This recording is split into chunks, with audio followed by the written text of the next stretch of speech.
दर्शक महानुभावहरू नमस्कार, तपाईहरूलाई हार्दिक स्वागत छ हाम्रो च्यानल त्रिशुली खबर ट्युबमा। यदि हाम्रो च्यानललाई अहिलेसम्म सब्स्क्राइब गरी जोडिनु भएको छैन भने कृपया सब्स्क्राइब गरी जोडिनुहोस् ताकि नयाँ अपडेटका साथ हामी तपाईहरुमाझ दैनिक रूपमा उपस्थित हुने गर्दछौं। देशभरका विभिन्न महत्त्वपूर्ण समाचार तपाईहरुमाझ केही मिनेटमै प्रस्तुत गर्दैछौं। भिडियोलाई अन्तिमसम्म हेर्नुहोला। कहाँदेखि हेर्दै हुनुहुन्छ, के भन्न चाहनुहुन्छ, तपाईको मनमा लागेको प्रतिक्रिया सुन्न नभुल्नुहोला। सबै समाचार निकै महत्त्वपूर्ण सन्दर्भमा अनुभाव, त्यसकारणले हामीसँगै रहनुहोस्। ज्ञानेन्द्र शाह विरुद्ध उभिने नेकपा एमालेको संकल्प, गणतन्त्रवादी शक्ति एकजुट हुनुपर्ने निष्कर्ष, यस बारेमा विशेष जानकारी। सांसदको संख्या बढी भयो, 165 बनाऊ। उपसभापति धनराज गुरुङ, सर्वोच्च अदालतको आदेश। ऊर्जा मन्त्रालयको निर्णय तत्काल कार्यान्वयन नगर्नु, ऊर्जा मन्त्री दीपक खड्काले लाग्यो ठूलो झड्का। अध्यादेश प्रतिस्थापन विधेयक हस्ताक्षरबाट मत विभाजन, यसबारेमा पनि विशेष जानकारी। अन्ततः राजाको नाम लिएर सत्तामा उक्लिने प्रचण्डको दाउ, के नयाँ सरकारका लागि गोप्य वार्तामा छन् त कांग्रेस र माओवादी? के भन्छ त नेकपा एमाले? को हुन् त 31औं प्रहरी महानिरीक्षक बनेका दीपक थापा? यसबारेमा पनि विशेष जानकारी आजको समाचारमा। तुलसी गिरीले जोगाइदिन नसकेको शाह सत्ता फर्काउन पूर्व राजाले रोजेका नवराज को हुन् त जसले राजवादीहरूमा निकै ठूलो तरङ्ग ल्यायो? यसबारेमा पनि विशेष जानकारी आजको समाचारमा। त्यसैगरी राजा फर्काउने समितिमा आफूहरूको नाम नसुधी राखिएको भन्दै रिसाई राजेन्द्र प्रसाद लेखदेल र यी र यस्तै महत्त्वपूर्ण समाचार छन्। ओली सरकार कोल्याप्स। दर्शक महानुभाव, आउनुहोस् आजको पहिलो तथा महत्त्वपूर्ण खबरतर्फ लागौ। नेपाल प्रहरीको महानिरीक्षक आइजिपी मा दीपक थापा नियुक्त भएका छन्। हिजो सोमबार बसेको मन्त्री परिषद बैठकले थापालाई प्रहरीको 31औं महानिरीक्षकमा नियुक्ति गरेको हो। आइजिपी वसन्त बहादुर कोवर अवकाशमा गएपछि सरकारले थापालाई महानिरीक्षकमा नियुक्त गरेको हो। थापा हाल केन्द्रीय अनुसन्धान ब्युरो सिआइबी प्रमुख हुन्। उनी विक्रमसम्म 2052 भदौ 19 गते प्रहरी सेवामा प्रवेश गरेका हुन्। थापाको जन्म 2028 मङ्सिर 8 गते भक्तपुरको सिपाटोलमा भएको थियो। उनले कानुन स्नातक, राजनीतिक शास्त्र र जनप्रशासनमा स्नातकोत्तर गरेका छन्। प्रहरी सेवामा प्रवेश गरेपछि सुरुवाती दिनमा उनले बनेपा, बुटोल र गरुडा इलाका प्रहरी को जिम्मेवारी सम्हालेका थिए। त्यसपछि उनले नेपाल प्रहरी स्कुल साङ्गा, डोटी र रौतहटको विद्यालय प्रमुख भएर पनि काम गरेका छन्। त्यसपछि उनी काठमाडौँ उपत्यका अन्तर्गत महानगरीय प्रहरी विरुद्ध महाराजगञ्जको प्रमुखको रूपमा जिम्मेवारी सम्हाले। उनले रुकुम, खोटाङ, सुनसरी, मोरङ, मकवानपुर र चितवनको प्रमुख भएर पनि काम गरेका छन्। महाराजगञ्ज र बुटोलमा तालिम केन्द्रको जिम्मेवारी सम्हालेका उनले अख्तियार दुरुपयोग अनुसन्धान आयोगको सुर्खेत र बुटोल प्रमुख पनि बनेका छन्। त्यसपछि उनी काठमाडौँ उपत्यका अपराध कार्यालय, बागमती प्रदेश प्रहरी कार्यालय, नेपाल प्रहरी प्रधान कार्यालय, प्रमुख निर्देशनालय, प्रशासन विभाग, काठमाडौँ उपत्यका प्रहरी कार्यालयको पनि जिम्मेवारी सम्हालेका थिए। शान्ति मिसन अन्तर्गत सुडान र लाइबेरिया गएका उनले विदेश र स्वदेश गरेर 25 तालिममा सहभागी भएका छन्। सरकारले थापालाई सुप्रबल जनसेवा श्री र संयुक्त राष्ट्र सङ्घको 3वटा गरी विभिन्न 8वटा पदक तथा विभूषण प्राप्त गरेका छन्। उनलाई प्रहरी कार्य, मानव स्रोत व्यवस्थापन, अपराध अनुसन्धान र व्यवस्थापन तथा विपद व्यवस्थापन विज्ञको रूपमा पनि चिन्ने गरिन्छ।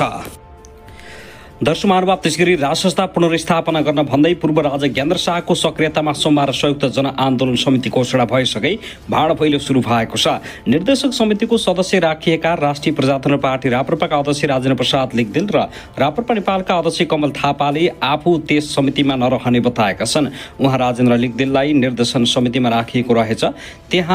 उहाँ त्यस समितिमा रहनुहुन्न। राप्रपा प्रवक्ता मोहन श्रेष्ठले भने राप्रपा नेपालका अध्यक्ष कमल थापाले पनि निर्देशक समितिमा बस्न अस्वीकार गरेका छन्। मलाई त्यो समितिमा राख्ने बारे सोधिएको पनि छैन, म बस्ने कुरा पनि होइन, थापाले भने। पञ्चायतकालका पूर्व मन्त्री समेत रहेका केशरबहादुर विष्टले पनि समितिमा आफू नरहने बताएका छन्। उनले पूर्व राजाले सिरपेस र गद्दी समेत त्यागेको उदाहरण दिँदै आफू यो उमेरमा समितिको सदस्य पदमा बस्न योग्य नरहेको जानकारी गराएका छन्। राजाले सिरपेस र गद्दी त त्यागे, राजा फर्काउने आन्दोलनमा म पदमा बस्न पर्दैन, पदमा नबसे पनि मद्दत गर्छु भनेर भनिदिएको छु, विष्टले भनेका छन्। थप सल्लाह गर्दै जाउँला, अहिले अरूलाई नै राख्नुहोस्। पूर्व राजा ज्ञानेन्द्र शाहको चासो र सक्रियतामा राजसंस्था पक्षधरहरूले सोमबार संयुक्त जनआन्दोलन समिति गठन गरेका थिए। आन्दोलनको मूल उद्देश्य राजसंस्था सहित हिन्दू राज्य फर्काउने थियो। त्यसका कमान्डर 86 वर्षीय पूर्व पञ्च नवराज सुवेदीलाई तोकिएको छ। सुवेदी अहिले राजनीतिको परिदृश्यमा छैनन्, न उनी राष्ट्रिय प्रजातन्त्र पार्टी सहित अरू कुनै राजनीतिक भूमिकामा छन्।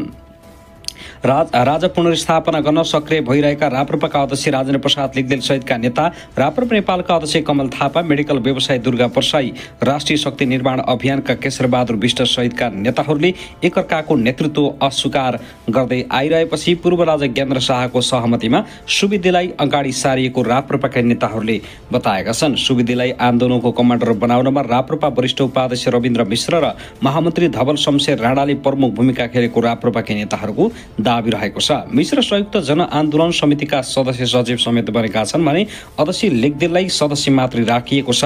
राप्रपा भित्रै केही अगाडिदेखि वरिष्ठ उपाध्यक्ष मिश्र र महामन्त्री राणा एकातिर, अध्यक्ष राजेन्द्र प्रसाद लेग्देल सहितको मूल नेतृत्व अर्कोतिर भएर ध्रुवीकरण सुरु भएको थियो। मिश्र र राणाले केही समय अघिदेखि पूर्व राजा ज्ञानेन्द्र शाहसँग निकटता बढाउँदै लगेका थिए। राजसंस्था फर्काउने आन्दोलनमा राप्रपा लागि हाल्नुपर्नेमा भन्दै उनीहरूले पार्टीभित्र दबाव बढाएका थिए। त्यसैले पनि फागुन 25 गते पोखराबाट पूर्व राजा शाह काठमाडौँ आउँदा स्वागतमा जान राप्रपाले पूर्व निर्धारित आमसभा नै स्थगित गरेको थियो। तर त्यस अघिदेखि नै राजा फर्काउने सन्दर्भमा राप्रपाभित्र एक खालको टसल देखिएको थियो। मिश्र र राणाले राजेन्द्र प्रसाद लिग्देल र कमल थापा, केशरबहादुर विष्ट मात्रै होइन, सल्लाहकारमा राखिएका भनेकाहरूलाई समेत नसोधी आन्दोलन समिति घोषणा गर्ने तयारी गरेपछि आइतबार नै राप्रपाभित्र त्यसको चर्को विरोध भएको थियो। आइतबार बसेको राप्रपाको कार्य सम्पादन समिति बैठकमा सांसद समेत रहेका प्रवक्ता ज्ञानेन्द्र शाहीले राप्रपालाई नागार्जुन लगेर बुझाउन खोजेको भन्दै चर्को विरोध गरे। 2061 सालमै असफल भएको तुलसी गिरी मोडल स्वीकार गर्न सकिँदैन, नयाँ तुलसी गिरीको खोजी प्रत्युत्पादक हुनेछ। राप्रपालाई नागार्जुन बुझाउने प्रपञ्च गरियो, स्वीकार्य हुँदैन। शाहीले कार्य सम्पादन समितिमा भनेका कुरा उद्धृत गर्दै राप्रपाका एक पदाधिकारीले भनेका छन्, 2061 माघ 19 गते ज्ञानेन्द्रले सैनिकको मार्फत सत्ता हत्याएपछि प्रपञ्च कालका 2 प्रधानमन्त्री तुलसी गुरु गएका थिए।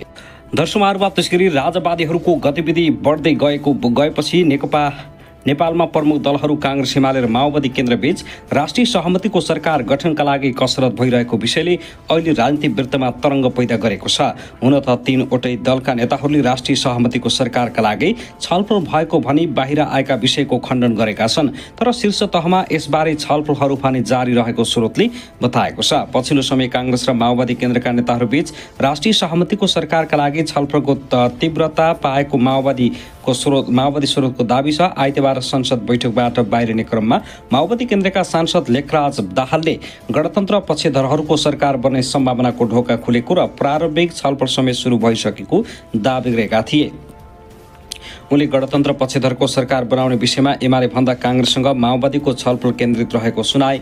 पछिल्लो समय माओवादी केन्द्रले राष्ट्रिय सहमतिको सरकारका लागि पहल गर्न एक उपाध्यक्ष र एक उपमहासचिवलाई कांग्रेस नेतासँग संवादका लागि खटाएको एक केन्द्रीय सदस्यले बताएका छन्। ती केन्द्रीय सदस्यले भने 2 जना पदाधिकारी खटिनु भएको छ भन्ने सुनेका छौं। गणतन्त्र विरोधीहरू सलबलाउन थालेका छन्। गणतन्त्रवादीहरू एक ठाउँमा हुनुपर्छ भन्ने बारेमा पनि छलफल अगाडि बढेको छ। राजवादीको चलखेल बढेको भन्दै 24 फागुनमा जागरण अभियानले रोकेर माओवादी केन्द्रका अध्यक्ष पुष्पकमल दाहाल प्रचण्ड लगायत सबै नेताहरू मधेसबाट राजधानी केन्द्रित भएका थिए। यो बीचमा प्रचण्ड सचिवालयले राष्ट्रिय सहमतिको सरकारका लागि दलहरूसँग छलफल सुरु भएको भन्दै सूचना प्रवाह गरेको चर्चा छ। तर यो चर्चालाई एमाले बेमौसमी बाजा भनेको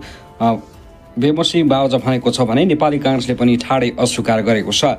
हिजो सोमबार बसेको नेकपा एमाले सचिवालय बैठकपछि सञ्चारकर्मीसँग कुरा गर्दै एमाले उपमहासचिव प्रदीप कुमार गेवालीले राष्ट्रिय सहमतिको सरकार बनाउने चर्चा बेमौसमी बाजा भएको प्रतिक्रिया दिएका छन्। यस्तो बेलामा पनि भागभण्डा खोज्ने भनेको चाहिँ हामी गणतन्त्रको पक्षमा उभिन खोजेको हो कि यसलाई सत्तामा जाने भर्याङ बनाउन खोज्या हो। कांग्रेसका प्रमुख सचेतक श्याम घिमिरेले पनि वर्तमान गठबन्धन नै राष्ट्रिय सहमतिको सरकार भएको बताएका छन्। उनले नयाँ सरकार गठनको हल्ला भरम मात्रै भएको उनको दाबी छ। मुलुकको स्थायित्वका लागि वर्तमान सरकार गठन भएको हो, यसलाई तोडेर नयाँ सरकार गठन गर्ने विषयमा कुनै पनि छलफल भएको छैन। नयाँ सरकार गठन हुने भरममा नपरौं। यसैबीच माओवादी केन्द्रका अध्यक्ष दाहालले पनि सरकार बनाउने बारे कांग्रेस र एमालेसँग कुनै पनि छलफल नभएको स्पष्टीकरण दिएका छन्। तत्काल सरकारमा जाने कुनै पनि नीति नरहेको प्रचण्डको भनाइ छ। राजधानीमा सोमबार आयोजित एक कार्यक्रममा प्रचण्डले भने सरकारको विषयमा मिलनबिन्दु हामीले देखेका छैनौं। हामीले सरकारमा जाने कुनै नीति लिएका छैनौं, लिँदैनौं पनि। सरकारमा जाने बारे औपचारिक कुरा पनि नभएको प्रचण्डको भनाइ छ।